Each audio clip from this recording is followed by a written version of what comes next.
안녕하세요. 무명 아무개 목사입니다. 오늘은 요한복음 1장 29절의 말씀을 가지고 함께 나눠보려고 합니다. 제가 한 달 전쯤에 요한복음 1장 29절로 설교를 했었습니다. 그때 사명에 관련된 이제 말씀을 해야 되는 상황이었기 때문에 이 말씀을 선택을 했는데, 이 말씀은 이렇습니다. 이튿날 요한이 예수께서 자기에게 나오심을 보고 이르되 보라, 세상 죄를 지고 가는 하나님의 어린 양이로다 라고 하는 말씀이에요. 저는 이 말씀을 가지고 예수님이 사명을 지시기로 결단하였을 때에 세상이 어떻게 비추어졌는가, 이 예수님을 알아볼 수 있는 사람에게 어떠한 모습으로 비추어졌는가를 보는 거죠. 그래서 세례 요한이 예수님께서 자기에게 나오시는 것, 세례를 받고 공생애를 시작하려고 하는 그때, 그 결단이 있을 때에 세례 요한이 예수님을 보고 뭐라고 이야기하냐면 보라, 세상 죄를 지고 가는 하나님의 어린 양이로다 라고 하는 말을 하게 되는 거예요. 여러분, 우리가 사명이라고 하는 거 제가 이전에도 몇 번 이야기했었죠. 헌신, 사명 이런 이야기들 했었습니다. 근데 우리는 그런 헌신과 사명을 이야기할 때에 십자가로 많이 표현을 하잖아요. 십자가는 어떠한 의미를 가지고 있냐면 우리에게 힘들고 무겁고 고통스럽고 될 수만 있다면 지고 싶지 않은 것. 그래서 많은 목회자들이 설교할 때에 혹은 많은 성도들이 인용할 때에 겟세마네 동산에서 예수님께서 이 잔을 피할 수만 있으면 피하게 해달라고 하는 그 예수님의 말씀을 그런 식으로 이제 해석을 합니다. 정말 지고 싶지 않지만 어쩔 수 없이 져야 되는 것. 이러한 해석을 많이 하죠. 그것에 대해서 불만은 없습니다. 근데 우리의 인식 가운데 이 사명을 감당한다라고 하는 것, 십자가를 진다라고 하는 것을 항상 그렇게 부정적인 의미로만 가지고 가야 되는가? 거기에 대해서는 다시 한번 생각해 볼 필요가 있다고 생각을 합니다. 교회 내에서도 여전히 헌신하는 일, 사명을 감당하는 일에 대해서 정말 기쁘고 즐겁게 하시는 분들도 계시지만 대부분은 어쩔 수 없는 상황 속에서 어쩔 수 없이 그냥 이어가는 경우가 굉장히 많이 있죠. 그게 현실입니다. 그런데 우리가 이런 부정적인 생각을 가지고 있으면 앞으로 사명을 감당하는 사람은 점점 줄어들 수밖에 없을 거예요. 왜? 힘들고 어려운 거니까. 하고 싶지 않은 거니까. 내 시간을 빼야 되고 내 열정을 빼야 되고 내 물질을 빼야 되는 그러한 상황이 힘들고 어려운 것으로 자꾸 이야기하다 보니까 사람들이 그렇게 인식을 하게 되는 것 같아요. 예수님도 공생애를 결단하시기 전에 어떠한 삶을 살았죠? 우리가 예수님의 젊은 시절을 알 수는 없지만 적어도 우리가 아는 이야기들을 해보자면 예수님은 아버지가 일단은 안 계셨어요. 일찍 돌아가신 것 같다라고 추정하고 있죠. 그래서 아마도 목수의 일을 하면서 가장의 역할을 하고 있었을 것이다 라고 추측을 하죠. 그러면 예수님께서 공생애를 결단하시고 나아왔을 때, 사명을 감당하시기로 하셨을 때 예수님의 가족들은 갑자기 돈을 벌고 가족을 이끌어가야 되는 가장을 잃게 되는 겁니다. 쉽지 않은 일이죠. 무겁고 힘든 일입니다. 또 예수님이 사역을 감당한다고 했을 때에 갑자기 꽃길이 열리나요? 그런 거 없습니다. 예수님은 시작하면서부터 끝까지 사람들에게 계속 견제를 받고 또 괴롭힘을 당해요. 제사장들이라든지 서기관들, 바리새인들 같은 사람들, 율법학자, 표현대로 이야기하면 흔히 그 당시에 기득권이라고 이야기할 수 있는 사람들의 견제를 계속해서 받습니다. 하나님의 사역을 감당하는 것이 쉽지 않았어요. 정말 어려운 일이었던 거죠. 그런데 오늘 세례 요한이 예수님을 보고 하는 이야기를 잘 생각해 보세요. 보라, 세상 죄를 지고 가는 하나님의 어린 양이로다. 보라, 세상의 죄를 지고 와서 힘들고 괴로운 길을 가는 사람이다. 보라, 세상의 모든 것을 지고 감으로 밑바닥 인생을 살아야만 하는 사람이다. 이런 부정적인 이야기가 아닙니다. 제사를 드리는 비유를 통해서 세상 죄를 지고 가는 하나님의 어린 양이라고 이야기하죠. 그리고 이 말은 결국 세상의 모든 사람들을 구원할 구원자라고 하는 표현입니다. 그러면 이 사명을 긍정적으로 봐야 됩니까? 부정적으로 봐야 됩니까? 예수님도 평범한 삶을 살아오셨고 예수님도 책임져야 될 가정과 삶이 있었는데 그 모든 것을 내려놓고 사명을 감당하기로 하셨습니다. 그때에 바로 세상 죄를 지고 가는 하나님의 어린 양, 즉 구원자로서의 길을 갈 수 있게 되는 것이고 그 사명이 예수님의 삶을 변화시킨 것이고 사명이 있었기 때문에 하나님의 일을 감당할 수 있게 되는 것이고 그 사명을 지고 가면서 하나님께서 이루실 일들을 해내는 것이고 구원자로서 새롭게 태어나는 것이고 새로운 삶을 살아가는 겁니다. 그러니까 우리에게 사명이라고 하는 것이 힘들고 어렵고 괴롭고 이런 것이 아니라 사명이 나를 변화시키는 것이고 사명이 있기 때문에 내가 풍성한 신앙생활과 하나님의 일을 감당하는 사명자가 되었다는 것이고요. 내가 십자가를 지고 감으로 나의 삶이 그리스도인으로서 새롭게 태어나는 것이고 나의 삶이 변화될 수 있었다는 생각으로 바뀌어야 되는 거예요. 우리가 사명을 감당하는 것을 십자가를 지고 간다라고 하는 표현으로 많이 사용하잖아요. 예수님은 십자가를 짐으로 세상의 구원자가 되셨습니다. 긍정적인 표현이죠. 그것을 누구도 불행하다, 잘못되었다, 안타깝다라고 이야기하는 사람은 없을 겁니다. 하나님이 그렇게 행하셨고 그렇게 이루셨기 때문에 그래요. 그리고 온전히 예수님께서는 그 안에서 사명자로 순종하며 나아가셨을 때에 그 과정은 힘들었겠죠. 그 과정은 정말 어려웠겠죠. 그러나 하나님께서 원하시는 바대로 다 이루어갔다. 그러니 제대로 잘 간 것이다라고 이야기할 수 있을 겁니다. 그러니까 사명이라고 하는 것, 십자가라고 하는 것은요. 우리의 삶을 변화시키는 힘이 되어야 되는 것이죠. 여러분들이 세상을 살아가면서 혹은 다른 그리스도인들에게 어떻게 비춰야 되겠습니까? 아유, 저 사람은 찬양사역해. 힘들겠어. 어렵겠어. 참 괴롭겠어. 난감하겠어. 이런 이야기를 들어야 되는 것이 정상이겠습니까? 저 사람은 사명을 감당함으로 하나님의 일을 이루어가는 사람이야. 하나님의 사명을 감당하니까 저 사람은 변화된 삶을 살아가는 사람이야. 앞서서 그리스도인 된 삶을 살아가는 사람이야 라고 하는 이야기를 들어야 되겠습니까? 우리가 한 가지 이야기를 들어야 된다면 대체 어떠한 이야기를 듣는 게 맞겠습니까?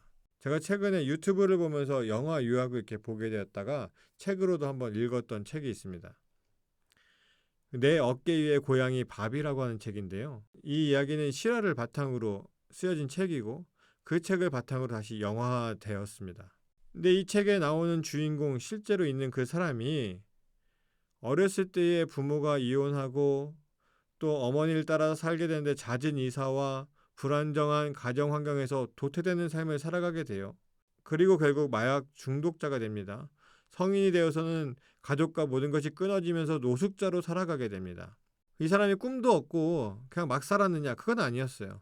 나름대로 가수가 되고 싶은 꿈이 있었고 그 삶을 살아가기 원했는데 하여튼 자기의 주변의 환경들이 자기를 너무 힘들게 만든 거예요. 모든 사람들이 그렇다고 해서 그런 길에 빠져드는 건 아니겠지만 하여튼 이 사람은 그렇게 되었습니다. 그래서 현실은 노숙자에게 주어지는 열악한 환경의 숙소에서 지내면서 길거리에서 버스킹하면서 구경꾼들이 던져주는 돈을 수입으로 하루하루 살아가는 이 시대의 실패자였고 이 세상에 있는 것이 별로 도움이 되지 않는 그런 사람이었어요. 근데 어느 날 이 사람이 버스킹을 하고 힘든 몸을 이끌고 허름한 숙소에 돌아오게 되는데 그래서 건강이 좋지 못한 한 마리의 고양이를 만나게 됩니다. 그럼 자기도 마약 중독자고 제대로 된 수입도 없는 사람이 이 고양이를 돌봐주게 돼요. 사회의 여러 가지 활동과 그러한 시설들을 통해서 고양이의 건강을 돌봐주고 자기가 마약하거나 혹은 자기의 밥 먹을 것을 띄어서 고양이의 사료도 사고 고양이를 치료해주고 함께하는 삶을 살아가기 시작해요. 이 고양이가 몸이 좀 안 좋으니까 안기는 것보다 이 어깨 위에 올라가는 것을 더 좋아했습니다. 그래서 이 고양이가 이 주인공의 어깨 위에 올라오면서 이 사람의 삶이 달라져요. 사람들이 고양이에게 관심을 갖기 시작하면서 버스킹할 때 더 많은 돈을, 더 많은 수입을 얻을 수 있었고 고양이와 함께 유명해지기 시작하고 사람들이 알아보기 시작하고 그리고 그 길로 쭉 가다가 그러한 삶을 살다가 결국 마약을 끊어내는데 마지막 단계가 자기가 유일하게 믿을 수 있는 사람과 같이 지내면서 마지막 약을 끊어내는 게 단계라고 하더라고요. 그때 그 어떠한 사람이 아니라 이 고양이와 함께 마약을 끊어내는데 성공합니다. 그냥 한 마리의 고양이가 한 노숙자, 마약 중독자의 어깨에 올라갔을 뿐인데 이 노숙자, 마약 중독자, 세상의 실패자, 살아있는 것 자체가 민폐라고 이야기할 수 있는 이 사람의 삶을 변화시키고 책을 쓰게 되고 영화도 만들어지게 되고 유튜브나 이런 데서는 자극적으로 표현하니까 뭐 노숙자가 부자가 되었다 뭐 이런 식의 표현을 사용하지만 이 사람은 이제 안정적으로 고양이와 함께 지낼 수 있는 거처가 있는 것이 너무나도 행복하다라고 이야기합니다. 고양이 한 마리가 그의 어깨에 올라갔을 때 그의 삶이 완전히 변화되는 것이죠. 그러면 우리 어깨 위에 십자가가 올라왔을 때 우리의 삶도 변화되어야 되는 것이 맞는 게 아니겠습니까? 어떠한 노숙자, 마약 중독자는 고양이 한 마리에 올라가서 그의 삶이 완전히 변화되었는데 우리에게는 구원자의 그 십자가가 우리 어깨 위에 있고 우리가 그 어깨로 그 십자가를 지고 간다면 우리의 삶이 당연히 변화되어야 되는 것이죠. 때로는 그의 삶의 모든 것이라고 생각했던 끊어낼 수 없을 것 같은 그러한 마약, 그의 삶이 절대 변화되지 않을 것 같은 노숙자의 그 삶, 희망도 없을 것 같은 그 삶이 변화되잖아요. 우리에게는 십자가가 있고 그 십자가를 지고 가는 것이 그리스도인들인데 그 그리스도인들의 삶이 왜 변화하지 않는가? 왜 사명을 감당하지 않는가? 왜 세상을 변화시키지 못하고 세상에 좋은 이야기를 보여줄 수 없는가? 십자가를 안 지기 때문에 그렇습니다. 십자가를 제대로 지지 않기 때문에 그래요. 십자가를 힘들고 어려운 것으로만 생각하기 때문에 그렇습니다. 예수님이 이 땅에 오신 하나님이라 할지라도 그 공생애를 결단하고 모든 가족들을 두고 그동안 해왔던 모든 목수일을 그만두고 갑자기 세상 사람들이 보면 제가 미쳤어라고 할 만한 그러한 일들을 행하며 나아가는데 그 일을 결단하고 나아가지 않았다면 세례 요한이 예수님을 보면서 보라 세상 죄를 지고 가는 하나님의 어린 양이로다 라고 말할 수 없는 거예요. 하나님께서 그 사명을 주셨고 그 사명을 감당하기로 예수님께서 결단하시고 그래서 사람들 앞에 나서기 시작했을 때 그때의 세례 요한이 그 모습을 보면서 보라 세상 죄를 지고 가는 하나님의 어린 양이로다 라고 이야기하는 거예요. 그것은 단순히 하나님의 아들이니까 감당하는 것이지 어떠한 능력이 있으니까 감당하는 것이지 이미 다 예정된 거니까 그런 의미가 아닙니다. 예수님도 결단하고 나아갔을 때 그때서야 비로소 사람들이 보고 하나님의 어린 양이라고 이야기할 수 있는 거예요. 그러니까 사명이라고 하는 것은 무겁냐, 어렵냐, 힘드냐 이 문제가 아니라 이 사명이 나를 변화시키는 힘이라고 하는 것을 우리가 인지해야 됩니다. 이 사명을 통하여서 우리가 새롭게 태어나고 새로운 그리스도인으로서 거듭난다라고 하는 것을 믿고 나아가야 되는 거예요. 그런데 함께 사명자로 나아갑시다. 사명을 감당합시다. 그 예수 그리스도의 십자가를 함께 지고 갑시다라고 권면하면 많은 이들이 거절합니다. 여러분 우리가 생각할 때에 우리가 아주 대단하고 유명한 사람이 혹은 내가 존경하는 사람이 나에게 어떠한 일을 맡겨준다면 그 일을 기쁘고 즐겁게 하지 않겠습니까? 잘하고 못하고를 떠나서 그러한 사람이 나에게 무언가 맡겨준다는 사실만으로도 기쁘지 않겠어요? 누군가가 나를 보고 그 유명한 사람이 어떠한 일을 맡고 있는 사람이야 라고 말하면 뿌듯하고 어깨에 힘 좀 들어가지 않겠습니까? 그런데 우리는 왜 하나님의 일을 감당하자고 예수님의 십자가를 함께 지자고 권면하면 이 일에 동참하는 것에 힘들어하고 어려워할까요? 왜 하나님의 사명을 함께 감당하자라고 이야기할 때 우리는 왜 외면하는가? 그런 교회는 풍성해질 수가 없습니다. 뭐 대단하고 위대한 거 한다라고 해서 풍성해지는 게 아니라 모두 함께 사명을 감당할 때 풍성해지는 거예요. 그 안에 사명을 감당하는 사람이 없다면, 사명을 지고 가는 십자가를 지는 그 하나님의 어린 양이 없다면, 그 희생과 참여함이 없다면 우리는 하나님의 뜻을 이루기가 굉장히 어려워질 겁니다. 하나님께서는 그 사명이 얼마나 무겁고 힘든지 분명히 아십니다. 그래서 공동체를 이루게 하시고요. 나누어서 함께 지게 하시고요. 각자의 맡은 대로 주님께서 주신 은혜대로 나아가서 주의 일을 감당하고 행할 수 있도록 하셨습니다. 그런데 모두가 안 하겠다고 하니까 기껏 희생하겠다고 하는 그 몇몇 사람들이 너무 큰 걸 지고 가는 거예요. 너무 힘든 길을 가게 되는 거예요. 그런 사명을 지지 않으면 우린 그리스도인이라고 이야기할 수 없죠.